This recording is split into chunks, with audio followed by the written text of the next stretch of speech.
Desværre bliver flere og flere familier i Danmark fattige. Men heldigvis gør Røde Kors noget ved det.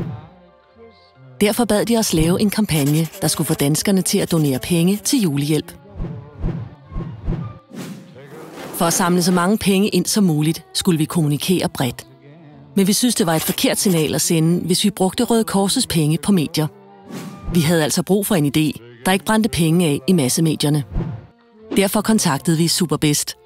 Og sammen med dem og deres 160 butikker hævede vi priserne på helt almindelige danske julevarer i hele landet. For at vise, hvordan det føles ikke at have råd til at holde jul. Pludselig kostede rødkålen 30.995 per glas. Flæskestegen 86.995. En pose Kleiner 25.995. En rulle marcipan 57.995 osv. osv. Kampagnen blev foldet ud i in-store reklamefilm i Superbest, på plakater, på de forskellige varer i Superbests online tilbudsavis, og ikke mindst i deres husstandsomdelte tilbudsavis gennem hele november og december.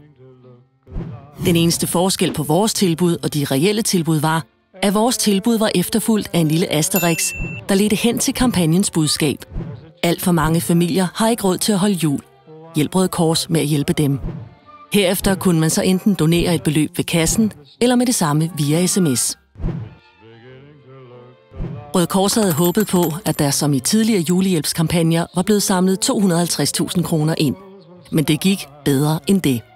Kampagnen oversteg langt deres forventninger og indsamlede over 1 million kroner.